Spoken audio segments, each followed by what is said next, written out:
Hi, my name is Dr. Tamra Walter, and I am an Associate Professor of Archaeology at Texas Tech University. And it's Texas Archaeology Month. So, in honor of Texas archaeology, I wanted to take a few moments to talk about one of the really great sites here in Texas that I've had the privilege of working on, the site of Presidio San Saba. I am a historical archaeologist, which means that I work on sites that post date 1492. So, in other words, the period after which the first Europeans arrive in the New World.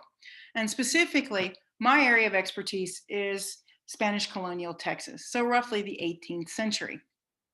As a historical archaeologist, I'm often asked, why do we need archaeology if we have history? Well, I think that the archaeology that was conducted at Presidio San Saba is a good example of the kinds of information that we can get from archaeology that we can't get from history. So, just a brief overview of the history of the site itself. Presidio San Saba was a military fort. It was established in 1757 and it operated till about 1770. It was the largest Spanish fort in Texas.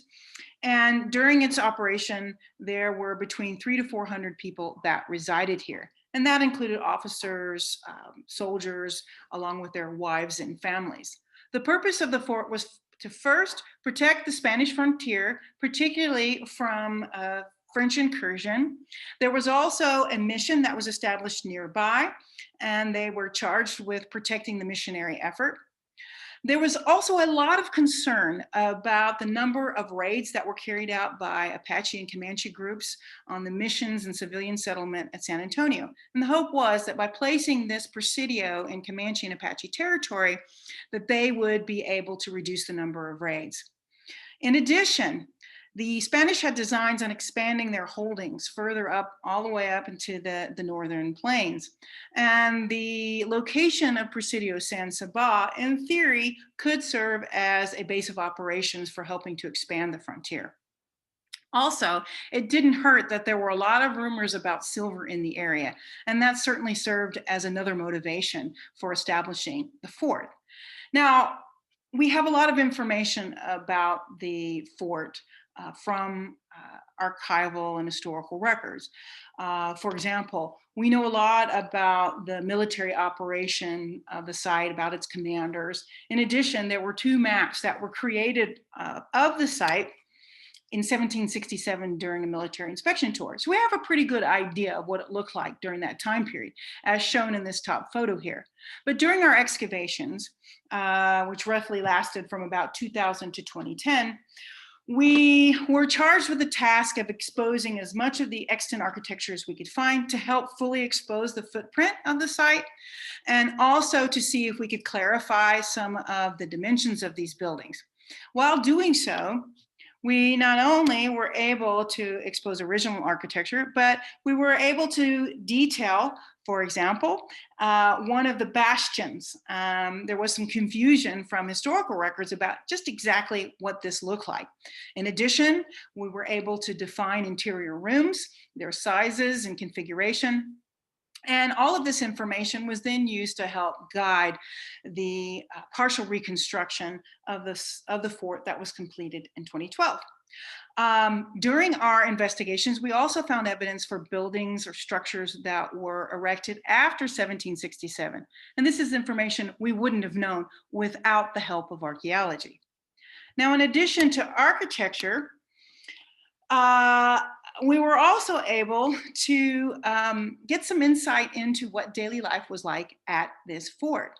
The day-to-day routines of the people who lived here is something that's really not talked about in historical records, but archaeology provides us with that opportunity. We can look at the things that people threw away or lost, and that gives us quite a bit of information about what life was like for them. So, for example, the ceramics, the things that they used to cook and set their table with, the kinds of ceramics they preferred, this is information we can get at archaeologically. In addition, all of the animal bones that turn up in the trash pits that we've uncovered give us insight into the kinds of things they were eating. Now, many of the items, like crosses and religious medallions and the crucifixes seen here in the photo tell us about the religious underpinnings of this operation, and that religion was a very important part of the daily lives of the Presidio residents.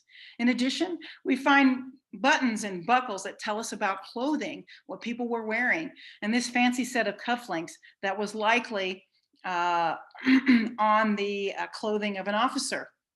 And perhaps even more exciting are artifacts like these mouth harps and this bone gaming die that tells us something about what they were doing in their downtime and their leisure time, enjoying music and playing games.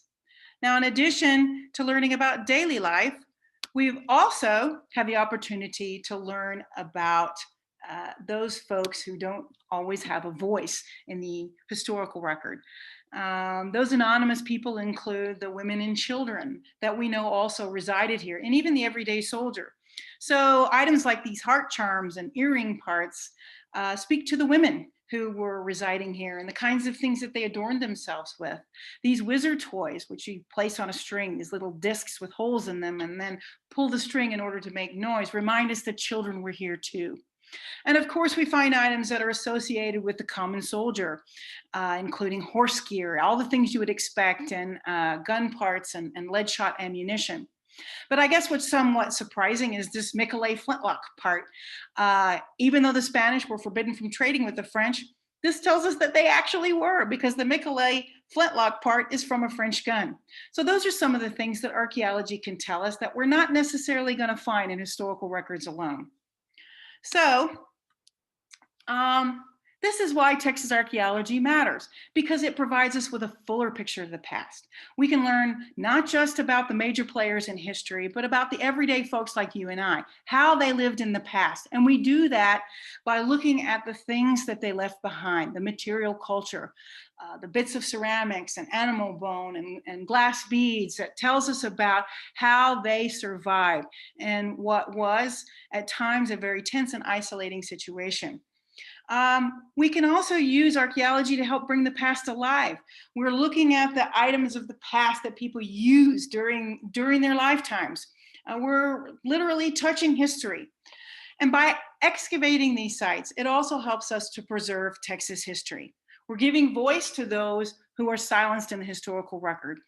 And so in that sense, we help really expand what we know about the past.